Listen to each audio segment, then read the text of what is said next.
रायगड महाराष्ट्रासह देश विदेशातील ताज्या बातम्या पाहण्यासाठी मॅक्स इंडिया लाईव्ह चॅनलला सबस्क्राईब करा आणि बेल आयकॉन दाबायला विसरू नका.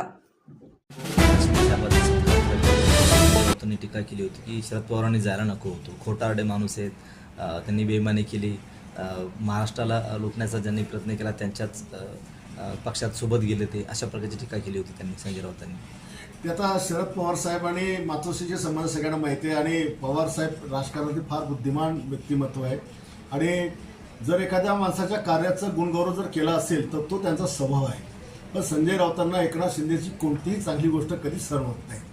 त्यांचीच काय आमचा जोही आम्ही लोक काय आज एकसाथ आमदार आहे आणि आमचे जेवढे काही खासदार आहेत याची एकही गोष्ट त्याला कधीच चांगली वाटत नाही. तो सदैव आमचा तिरस्कार करतो. पण शेवटी काल राजन साळवी गेले, काल 3 खासदार आमच्या एका नेत्याच्या पंक्तीला गेले, म्हणजे जेवणाला गेले, एक खासदार साहेबांच्या कार्यक्रमाला गेला. आज त्यांचा पक्ष सांभाळता त्यांच्या नाकात दमिणार आहे. किती लोक भविष्यात टिकतील किती राहतील हे आज सांगू शकत नाही. त्याच्यामुळे राऊतांचा हा जळफळाट हा कायमच राहणार आहे.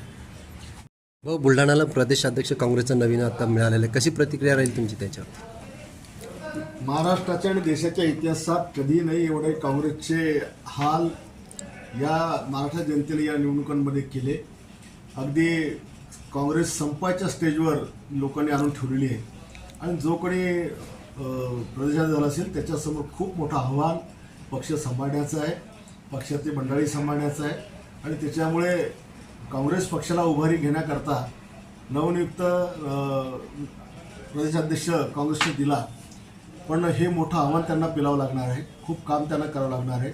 पक्षाची प्रतिष्ठा पुन्हा प्राप्त करून द्यावं लागणार आहे. तसंही हर्षवर्धन सपकाळ यांची काँग्रेसच्या घराण्याच्या प्रति निष्ठा आहेच. गांधी प्रणवशी ते जवळीक साधून आहे आणि त्या संबंधामुळे कदाचित त्यांनाही जबाबदारी मिळेल असेल.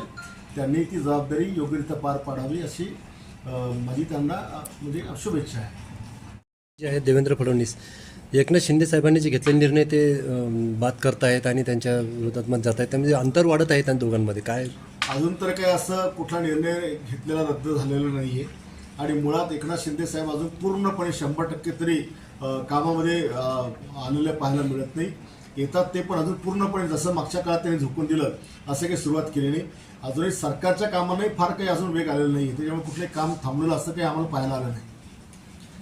शिंदे साहेबांची स्तुती केली होती की साताऱ्याचा मुख्यमंत्री झाला आहे, मुख्यमंत्री म्हणून त्यांनी त्यांचं कारकीर्द चांगलं काम केलं आहे.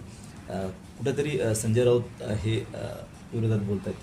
त्या संजय राऊतांनी शरद पवार साहेबांचा आदर्श घ्यायला पाहिजे.